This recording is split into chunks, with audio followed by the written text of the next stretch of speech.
social media and the internet is a complete.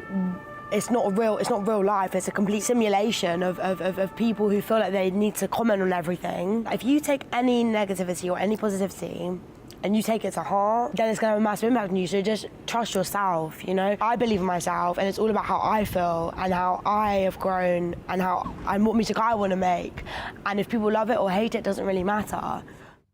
Oui, alors la dernière fois, j'ai passé 10 secondes d'une chanson des Cranberries et on a été bloqué en Ouzbékistan ou je sais pas pourquoi, ça m'a saoulé. Donc maintenant, pour les disques, en fait, je trouve une phrase et là, en l'occurrence, j'ai trouvé un extrait d'interview de Lola Young où on entend quand même son accent à couper à la tronçonneuse qui faisait l'affaire. Donc, on va parler du nouvel album de Lola Young et si je ne me trompe pas, il s'appelle I Only Wanna Fuck With Myself. Je veux seulement me faire avoir par moi-même, ou on peut le dire de manière plus vulgaire aussi. Est-ce qu'on peut la situer, Marc? C'est toi qui t'en occupes? Ben, si vous voulez. Je vois qu'il y a du boulot là. Donc, l'album, c'est I'm Only Fucking Myself. En effet, 3e opus. Lola Young est sorti en septembre du 25. Il a généré déjà près de 2 millions de streams sur Spotify quotidien. Donc, un beau succès. Lola Young, pour la resituer rapidement, bon, c'est clairement pas une artiste de notre génération, nous, vieux quadras, mais on sait autre chose que les Cranberries aussi. C'est bien. Ouais, il y avait un effort de ce point de vue-là de revenir vers le présent. Donc, c'est une artiste qui a été révélée finalement récemment, parce que c'est 2024, par son tube qu'on connaissait, je pense, Macy, qui était, moi, je connaissais quand même, tiré de l'album This Wasn't Meant For You Anyway, qui va déjà cumuler à ce jour plus d'1 milliard de streams sur Spotify.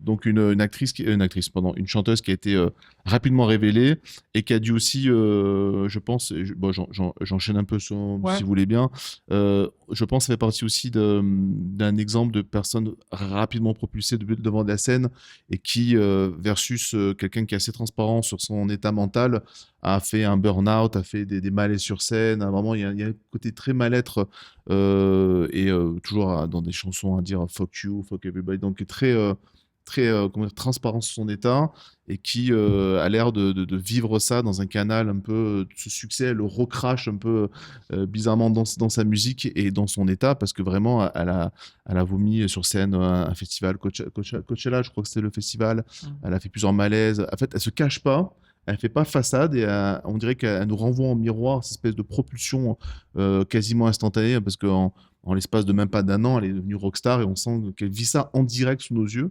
Et je trouve ça assez impressionnant déjà. Et ça se retranscrit dans les paroles, dans la musique, quoi. Et d'ailleurs, il se trouve que bon, il y a l'embarras du choix pour faire des chroniques musicales, mais en l'occurrence, moi je l'ai découvert avec Messi jusqu'à la nausée, parce qu'en fait ce morceau, on l'a vu utilisé comme musique de fond par tous les TikTokers et Instagrammeurs et on n'en pouvait plus. Alors que c'est quand même, je pense, une putain de bonne chanson à la base. Et je me suis dit justement, tiens, je suis curieux de voir ce qu'on fait après ça. Quand tu t'es fait à la fois projeter sur le devant de la scène par un tube interplanétaire, mais qu'en même temps, tu t'es aussi fait vampiriser parce qu'à l'époque, ça existait, Nada Surf avec Populaire. Il y a plein d'exemples, mais à l'époque, qu'est-ce que ça fait quand c'est à l'époque de TikTok, en fait? C'est-à-dire que, parce que Smells Like Teen Spirit, si tu veux, il est passé en boucle à la télé, on voyait le clip, en fait. On voyait pas une nana qui nous montrait son intérieur BCBG bourgeois et qui dansait dessus. Et là, je trouve que ce qui m'intéresse à cette heure-là, c'est qu'il y a une dépossession. Je pense qu'elle a été carrément dépossédée. Alors, tant mieux pour elle, dans le sens où ça a marché pour elle et que ça lui a apporté sûrement un confort de travail. Mais voilà, c'est aussi pour ça que je choisis cet album. C'est est-ce que ça l'a tué ou pas, en fait? Et on y répondra après, bien entendu. La description qu'en fait Marc, moi je pense à Amy Winehouse, parce que voilà, c'est c'est dur de pas y penser. Je pense qu'elle joue un peu là-dessus malgré tout. C'est pas, elle a du talent et elle n'a pas vraiment besoin de ça, je pense. Je pense que c'est à peine dissimulé, quoi. Le physique, la manière de parler, les malaises sur scène, on coche toutes les cases de Amy Winehouse, je trouve. Voilà, tu disais gros rythme de sortie d'album, hein. J'ai regardé, je crois les 3 dernières années, elle a sorti un album par an, quoi. Donc c'est quand même et les albums, notamment le dernier, c'est pas un 8 titres, hein. Non, mais moi, je suis plus sur la partie musique pure et écoute sans aller chercher dans le médiatique. Donc, je passe à côté des anecdotes comme ça.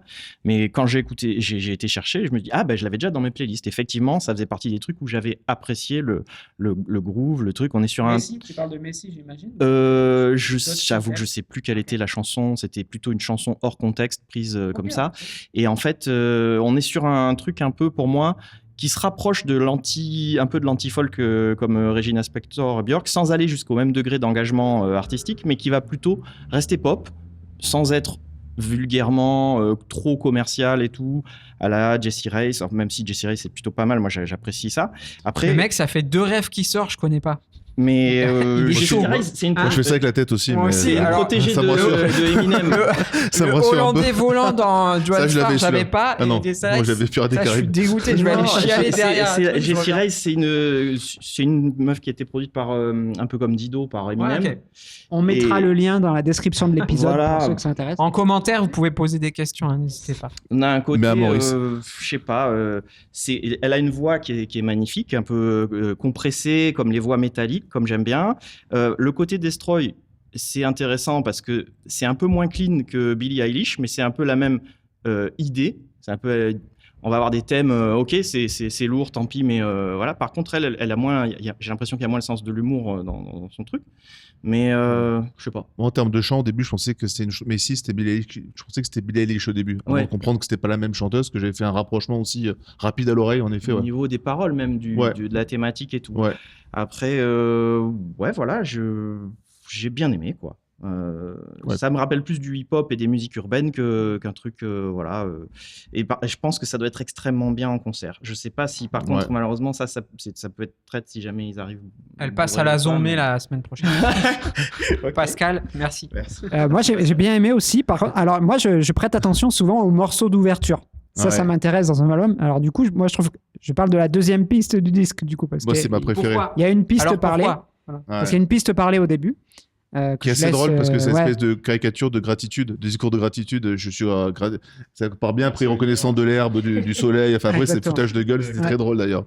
Et du coup, là, ça ouvre sur un truc qui est un des morceaux les plus noisy de l'album. Cool, la voix sature. Je me prends ça en pleine poire. Ça s'appelle Fuck Everyone. Je me prends ça en pleine poire. Et la première écoute, je déteste.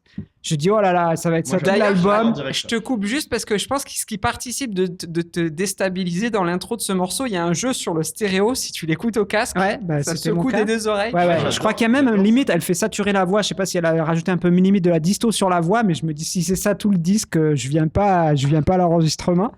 Voilà, j'ai pris une grosse claque. Et finalement, c'est un des morceaux que je préfère du disque. Après 2-3 écoutes, j'ai trouvé ça super efficace. Voilà, mais voilà, l'intro et tous les morceaux sont pas super noisy, voilà, juste pour dire ça. Moi j'ai kiffé celui-là parce que on te dit que c'est hip-hop, mais ça c'était du rock californien un peu sale là, un peu skate, garage band comme disait Maurice. Et en fait, j'avoue qu'elle peut vraiment a une manière, a une possibilité de switcher et en fait, mais c'est pas du mal fait. On dirait qu'elle a absorbé tout l'héritage musical dans cette génération, tu vois, parce que ce rock californien, ça me fait penser à des groupes qu'on écoutait il y a 30 ans, tu vois, et mais le recrache avec une certaine modernité. Et ce Fuck Everyone, il est très différent parce qu'après il y a de la balade un peu triste et tout. Voilà, elle a tous les registres. Sa puissance vocale fait qu'elle se balade sur n'importe quel morceau, mais c'est jamais un ersatz d'un courant passé. Je trouve qu'elle apporte une certaine modernité et j'ai vraiment kiffé ce premier. Moi, j'étais là, wow, putain, il est bon celui-là. Ça m'a boosté. T'as envie de faire de la muscu ou du skate ou te droguer. Enfin, un truc. Moi, j'ai vraiment détesté la première écoute. Après, je me suis surpris à le chantonner donc chez moi. Donc voilà. Donc en faisant mes tâches laser, voilà. Mention spéciale pour Dealer aussi, le morceau. Dealer, je pense que c'est le single de l'album. C'est le single, j'allais dire. Il y a un potentiel single. Moi, j'ai bien aimé le mid-tempo de Spiders. Cool aussi.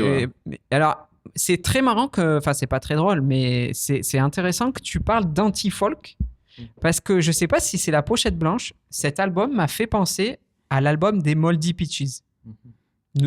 Anti-folk new-yorkais des amis des années 2000. On vous mettra le lien aussi. On vous mettra le lien évidemment, les moins de 55 ans. Carrément. Mais par contre, en fait, il y a un côté volontairement conglomérat dans ce disque. Et notamment l'intro et l'outro, il y a un truc genre... Et c'est vrai qu'à l'heure de Spotify, Les gens, ils soignent leurs morceaux, leurs machins, ils te font plus un album en fait. Et Non. d'ailleurs, les quadras comme nous, c'est pas évident de découvrir des artistes sur ces plateformes-là en fait. Parce qu'il n'y a plus le CD, pour moi, c'est très compliqué.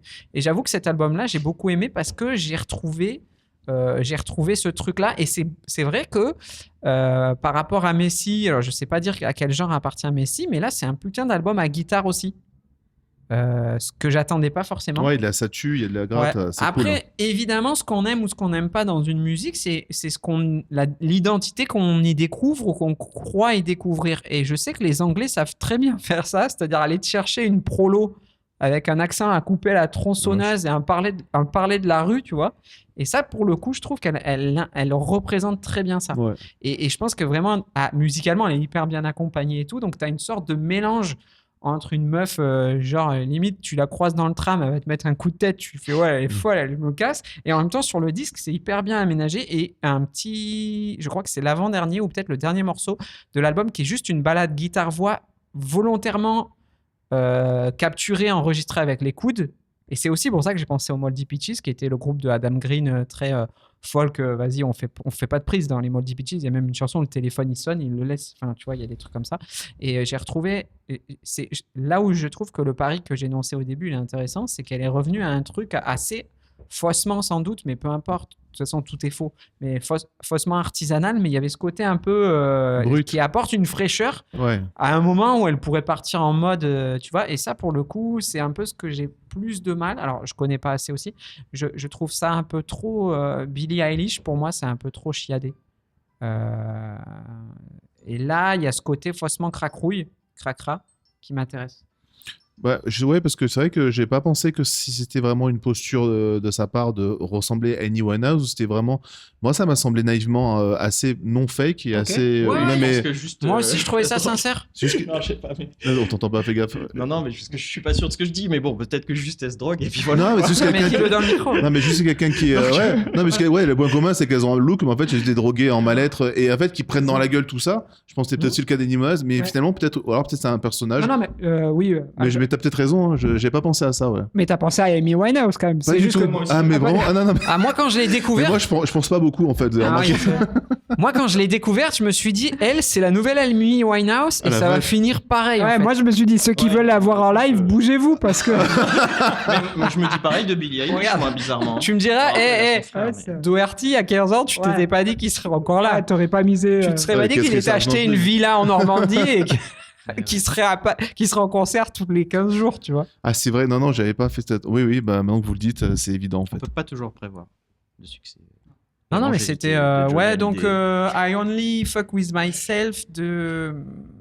J'ai plus le nom. Lola Young. De Lola Young, c'est une très bonne découverte pour voir ce qu'on fait après Messi. Et en l'occurrence, on fait vraiment plein de choses. De la bonne musique de jeunes.